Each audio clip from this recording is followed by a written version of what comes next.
If you are deriving your worth and your value by how happy you're making other people, or your happiness is dependent upon their happiness, that's where codependency comes in. That's a codependent behavior.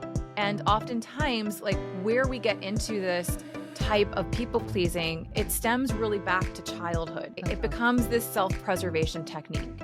Oftentimes, people who learn people pleasing as children have a parent that is either, emotionally negligent or avoidant, or maybe emotionally immature. So they're not able to meet the emotional needs of the child. So the child learns to then feel responsible for everyone else's feelings around them. So they people please in order to make the adults in their life happy. Because when the adult in their life is happy, the people-pleasing child feels like, oh, I'm loved and I'm valued because I'm doing it. Like I feel responsible for doing it. That attention and recognition that they get for their people-pleasing efforts feels like love. It gets misconstrued as love.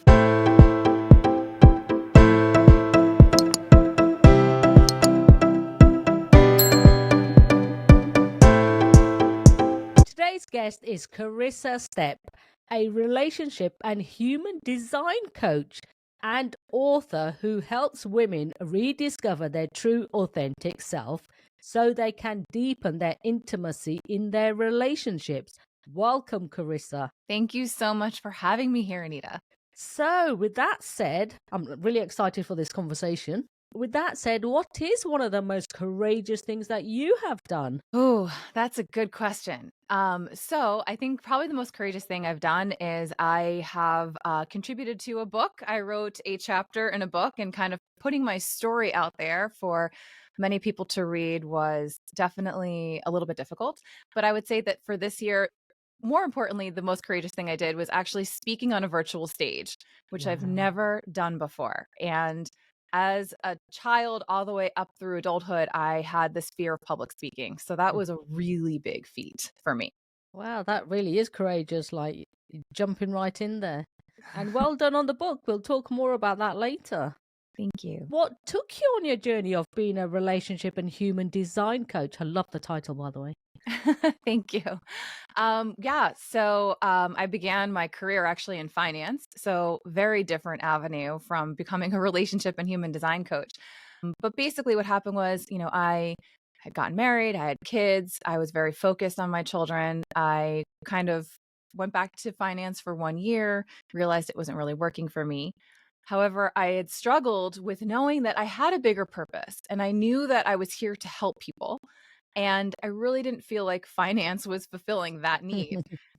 It was very mentally stimulating, which I definitely enjoy and need. I need that challenge, but I really didn't feel fulfilled in any way. So what happened was I woke up around the age of 40, realizing that I was missing something, right? I didn't have purpose. I didn't have meaning outside of just being a mother, which is very deeply fulfilling, but I needed something for me. And so I went looking for answers. Like, how do I figure out? Number one, I felt like I didn't know who I was. I woke up at 40 and I was like, I feel like a different person than I've been in my life. And I sort of had lost that like sparkle in my eye. And so I went seeking answers. I happened to have a call with an intuitive who's like a psychic. And at the end of this call, she said to me, she said, your guides are telling me adamantly that you need to look into this thing called human design. She's like, I have no idea what it is. I've only recently heard about it. I can't explain it to you. She's like, so you might want to Google it. So I encourage you to check it out because they're like literally like forcing me to like, they really, really want you to know this. So I was like, okay.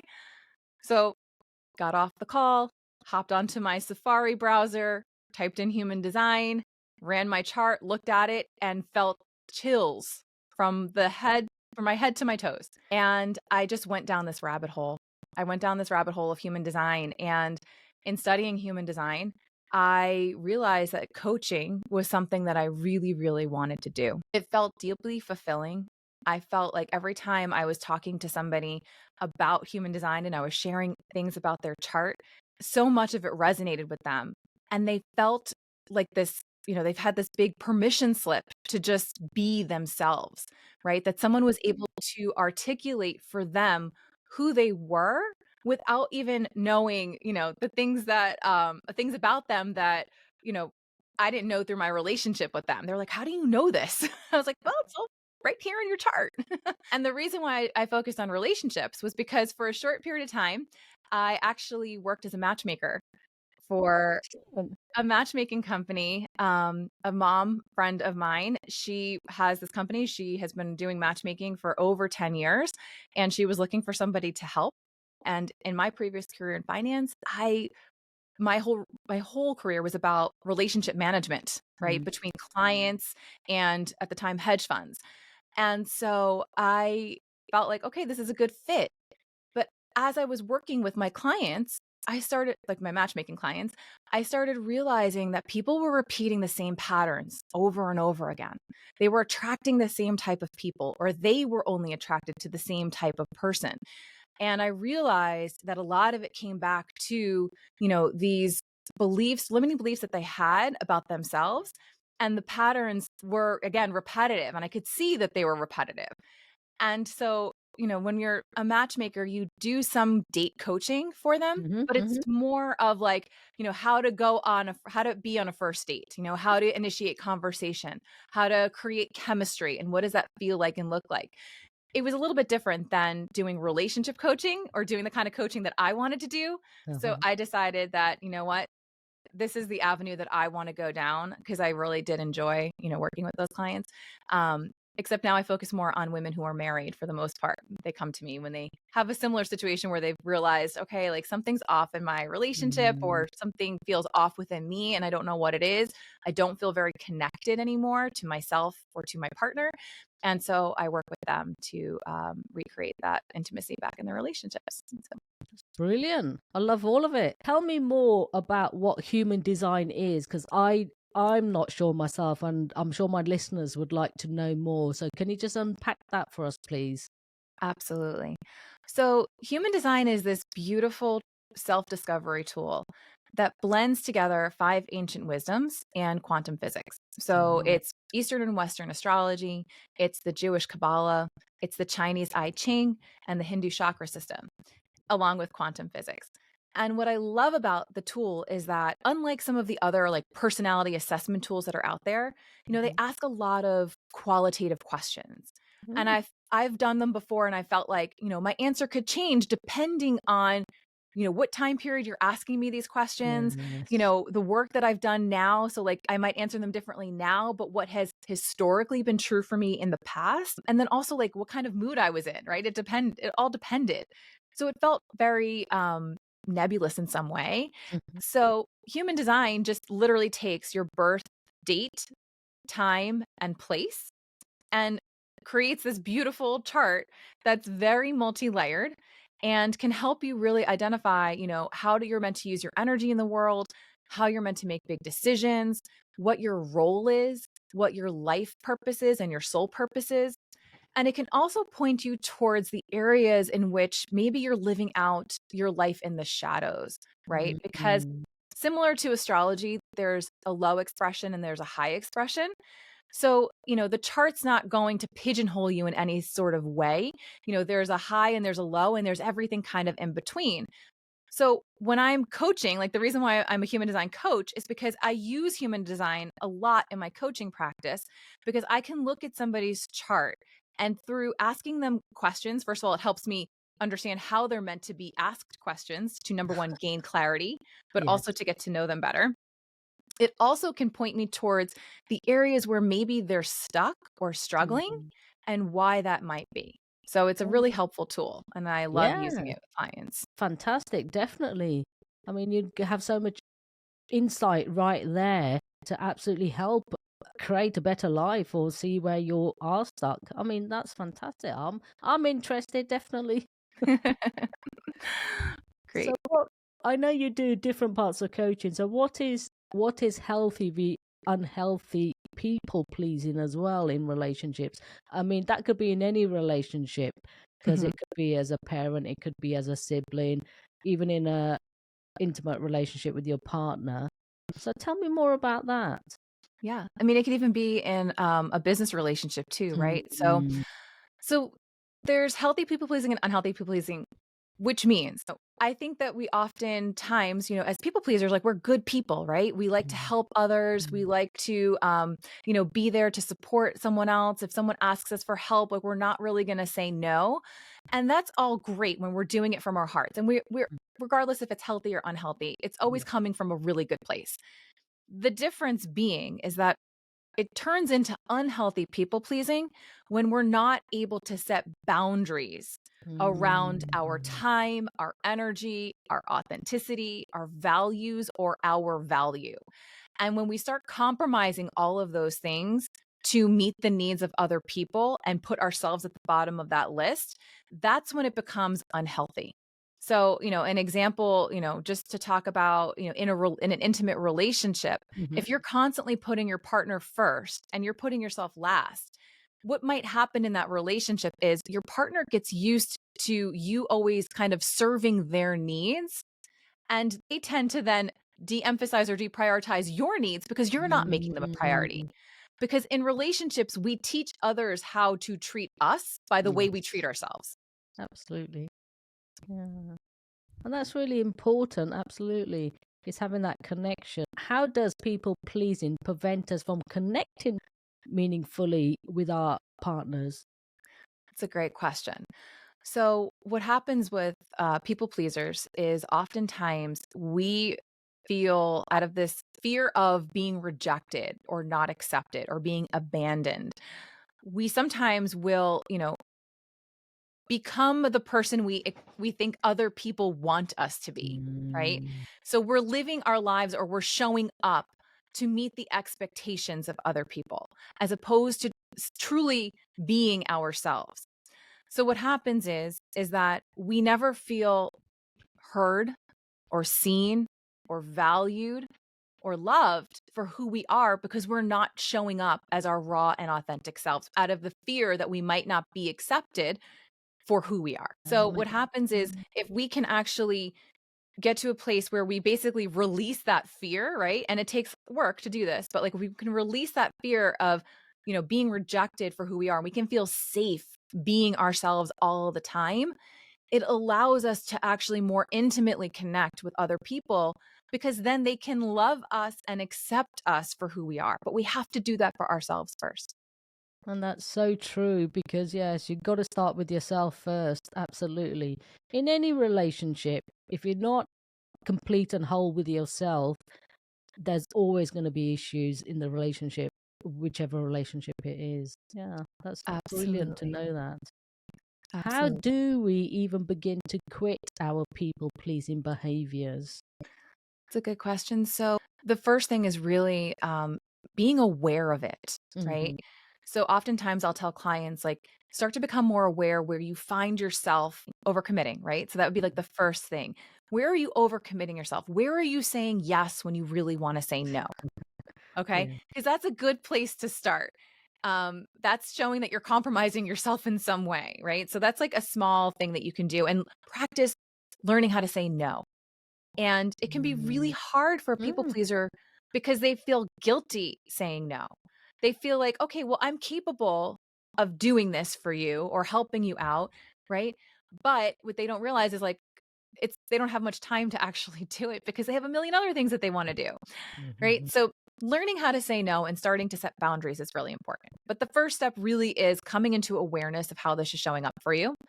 It's understanding and learning who you are, and know yourself really well, rawly and authentically. So the deconditioned version of who you are. Mhm.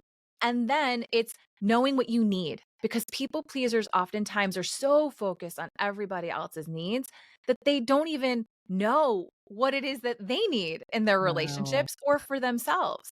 So it's getting back in touch with, what do I need to feel Mm. safe? What do I need to feel heard, to feel loved, to feel valued, right? To feel respected. And then once you know what you need, you can start setting healthy boundaries around that. Right. So, for example, and this is like, not a great example, but say, for example, you know that you need to move your body every day. And Mhm. it's something that makes you feel really good and it keeps you in a good place, from a mental health perspective, as well as like a physical health perspective, not compromising on that time that you need every day to work out, whether it's 30 minutes or an hour. Now, if a friend calls you up and they're like, hey, do you mind coming over? I am having like a catastrophe over here and I need you to help me figure this out. And it's during your time to work out, you can say to them, maybe if it's not like, a total disaster where they can't wait for it, maybe you can say, listen, like I'm about to start a workout. Can I come back to you? I can be there in 45 minutes or, Mhm, can I mhm. come in a little over an hour? Right? Like just making sure you're setting those like boundaries and starting with those like little things first, I think is really helpful. Mhm. The other thing is once you get to finally know who you are, right? And go on that self-discovery journey, it's learning how to fully love and accept yourself. Yes. Because once you come to this place of learning to love and accept yourself fully, Mhm. you're not going to compromise yourself anymore. And then you're no longer going to seek the approval or the validation from other people because you already know that you are deserving of love, that you are deserving of being accepted for who you are. And that means like, not thinking that you're perfect, right? It's accepting that you're not perfect, right? You're human. You're going to make mistakes. You're going to have bad days, accepting yourself for the good and the bad and the ugly, because once you can do that for yourself, then, it's easier to kind of move through life and feel safe being you because you can forgive yourself and have the grace to know that it's okay. I had a bad day. And I know now how to repair that in a relationship, so to say, right? If you happen to lash out at your partner because you're having a bad day, right? It's okay. Like, how to have that conversation and how to repair things afterwards.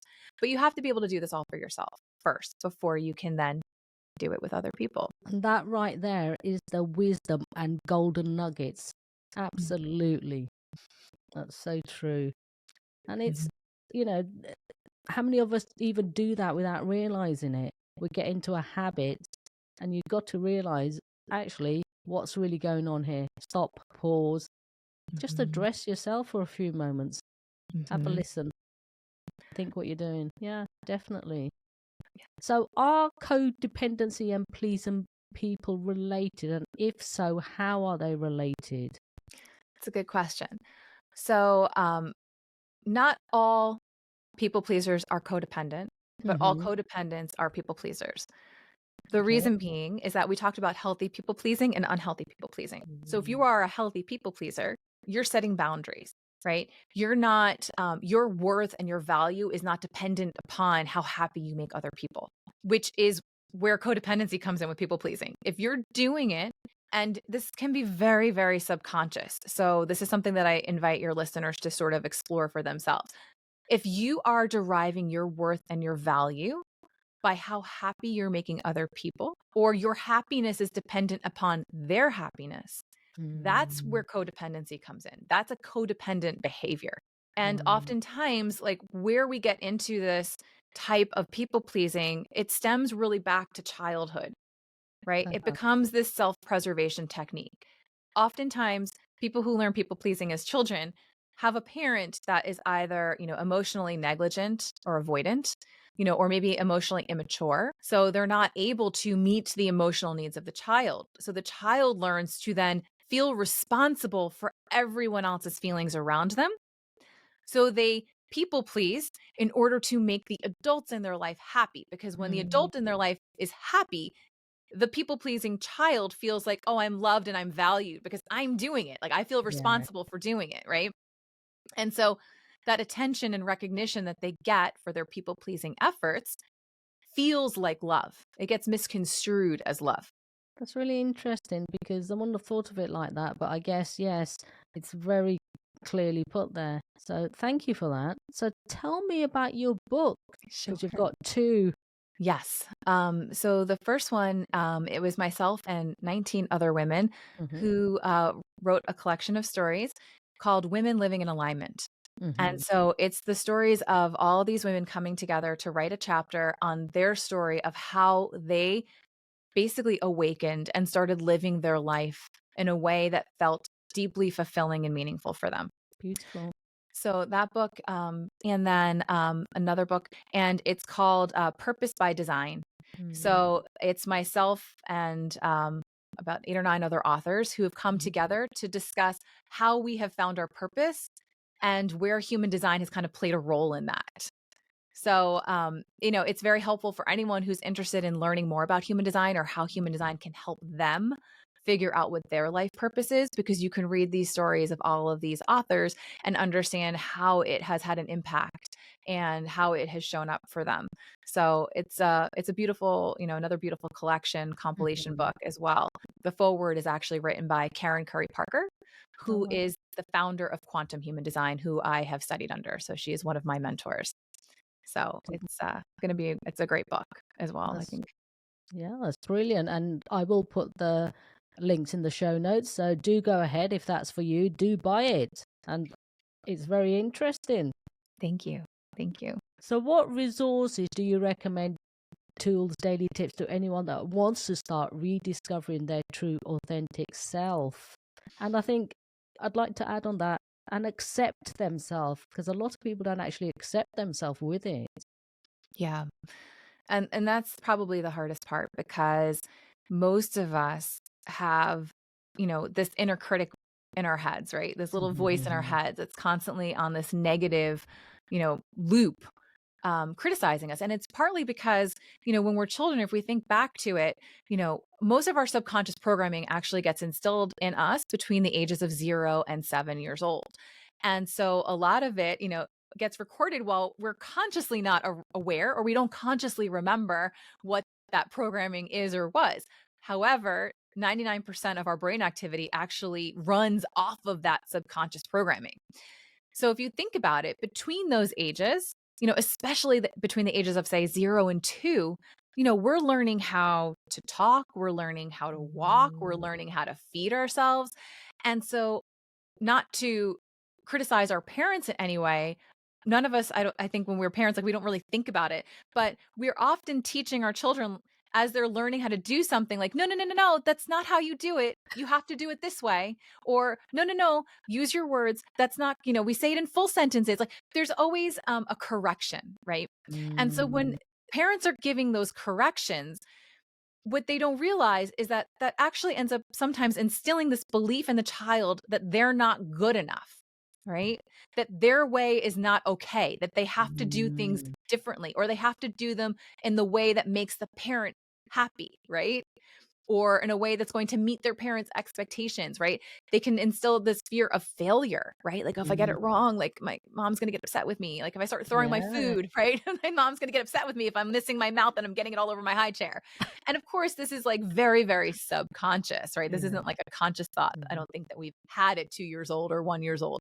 However, this is how some of that programming gets instilled in us. That inner critic can, get reinforced throughout our lives, right?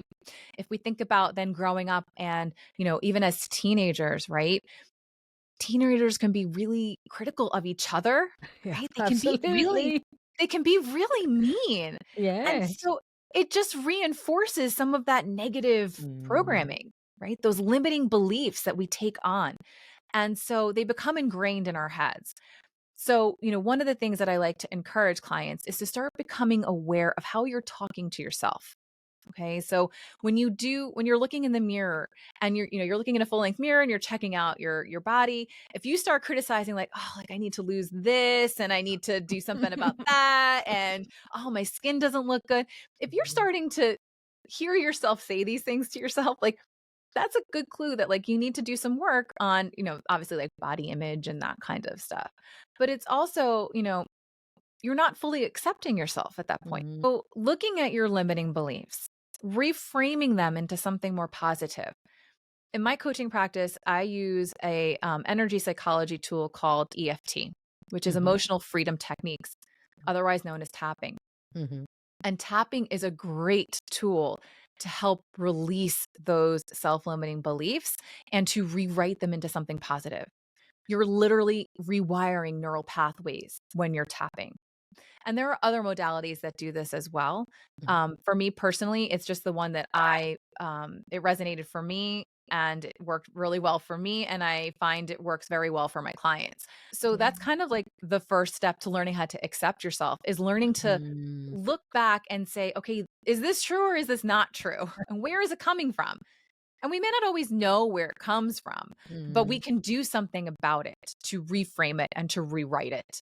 so that we can come to a place where we can fully accept ourselves, knowing that, you know what, like, this is my body and I love this body. And it has allowed me to, you know, I don't know whether it's, birth children or, it's helped me to, run a marathon or whatever it might be. And it doesn't have to be anything huge, but Mm. just loving your body. I think once you're able to love your body, and because that's the easiest thing I think for people to do, is to learn to love their physicality first and then start to love all of the other things about yourself, right? Like your maybe your heart, right? Like you have a big heart and you're very open. You can start loving your natural talents and gifts that you're here to use and share with the world. Love your personality, right? Love maybe how you make other people feel, right? Because maybe they're sharing Yes, with you, like, I love being in brilliant. your energy. Like, just allowing yourself to be open to receiving as much as you are giving, especially for the people pleasers, because that's a really hard thing for people pleasers to get comfortable with receiving. They're so used to giving all the time. So that also helps, right? Knowing that you're worthy of receiving and allowing yourself to accept the compliments and not brush them off or minimizing them. So I'm kind of getting a little bit off on a tangent here. No, that's fine. It's all good stuff. We want to hear it. Okay. But that's really the first place, I would Mm. say that people can Mhm. start is working on those aspects. So limiting beliefs is a big one. And that's how we're going to get to a place of self-acceptance and then, self-love. So it works with, being self-aware, coming into self-acceptance, allowing yourself to then feel, build up your self-worth, right? Knowing that you're worthy and loving yourself. Those kind of go a little bit hand in hand.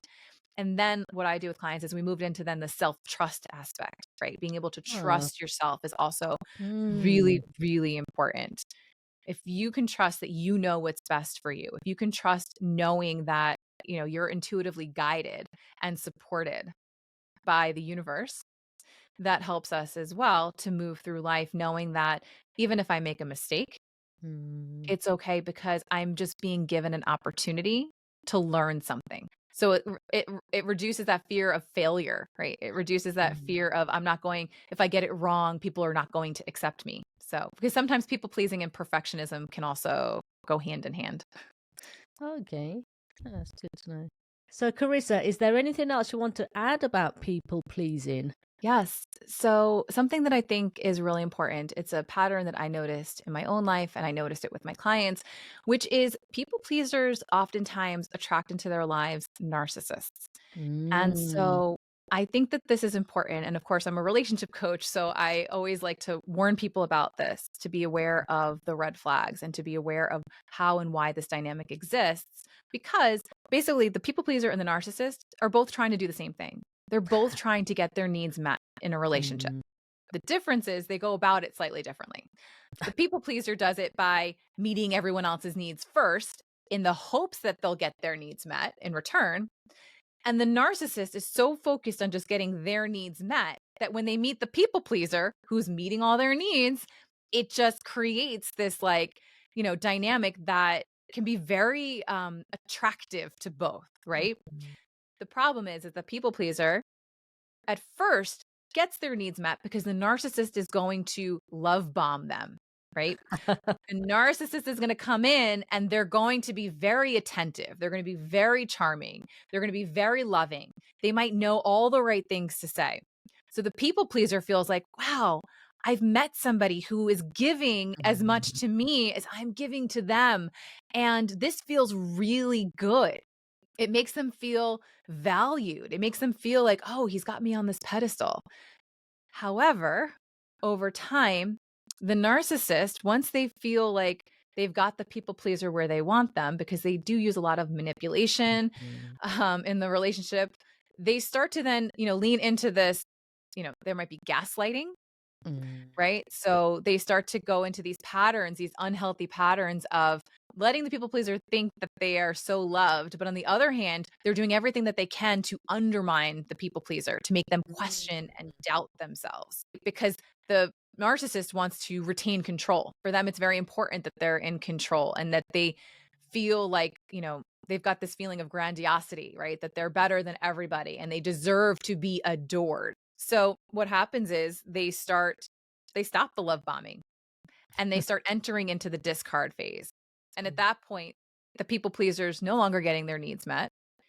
And now they're confused and they're wondering, like, did I do something wrong? Right? There's gaslighting going on. So they're like, okay, maybe it's my fault. Maybe I'm the reason why, he doesn't love me anymore, or why he's acting so different. He used to be like this and now he's like this totally different person. Like, what can I do to bring back that love bombing phase, basically? So the people Wow. pleaser will try and try and try until eventually the resentment starts to build. And then the narcissist starts getting nervous, like, oh no, like I'm no longer on this pedestal. And so basically the relationship can basically devolve from there. But it's really important that, people are aware of this pattern. And the reason why some of this also happens is because there is a joint fear here that they both have. It looks a little bit different, right? The people pleaser has this fear of um, rejection, and the narcissist has this fear of abandonment, but they're really the same exact thing. If you're fearing that you're going to be rejected, you fear that you're going to be abandoned. And if you fear that you're going to be abandoned, it's because you're being rejected, right? It's like the same exact fear. And so that drives them together in some way to stay together, probably for longer than they should, because they don't want to be alone. So, if we look at the Cartman drama triangle, we've got the persecutor on one side, we've got the victim, and then at the top we have like the rescuer, the fixer. Where does the people pleaser fit in? They're usually the fixer and the rescuer, right? They're the ones who want to swoop in and help others and fix it and make it all better, kiss the boo-boo and, heal it magically. And the narcissist will sit mostly in that persecutor role, but they can also play victim, right? Because that's a manipulative Mm, tactic that they're using. So the people definitely. pleaser over time may also then feel like a victim of the relationship. And so they're constantly rotating in some way between these different roles. And so that's codependency right there. That's a codependency triangle. So it's breaking those codependent patterns as a people pleaser and exiting that triangle by making a different choice, by realizing that I'm valuable. I'm not here to fix everybody. I'm not here to rescue everybody. I have to take care of me first. Think about the air masks on an airplane.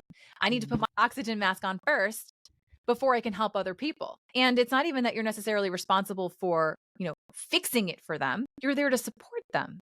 You're there to encourage them. You're there to show them that they're capable. And how, if you have advice or suggestions, maybe if they're open to it, you can share it, but it's not your job to do the dirty work, right? Anyway, I'm kind of going again a little bit more on a tangent, but I could talk about this all day long. No, but it's brilliant. I mean, that's really great for you to unpack it that way because I've just learned lots from that as well. And I'm sure the listeners have. So that's brilliant. Good, good. So yeah, making a different choice, realizing that other people's feelings are not your responsibility, Mm, right? It's not your job to fix or rescue mm. everyone or anyone. And learning how to value yourself so that you don't compromise and settle for relationships that aren't reflective of your value. The nuggets there again, the wisdom, definitely. That's brilliant. So, where can the listeners find your books online? What's your website, Corissa, please? Sure. So my website, it's pretty easy. It's corissastepp.com. Again, that's CORISSASTEPP.com. You can also find me on Instagram, Corissa Stepp. I try to make it super easy for people. Mhm. And my books are available on Amazon. All the links will be in the show notes, so please do go ahead and connect with Corissa. Thank you for sharing your courageous, inspirational journey with us today. And by doing so, I know you have helped so many others. Corissa Stepp. Thank you so much. I appreciate it. We are all about Create the Courage to Be Fearless podcast here. So, what is your definition of courage? It's being afraid and doing it anyway. That's it. That's my simple definition. Feeling the fear, allowing it to move through you, and doing it anyway.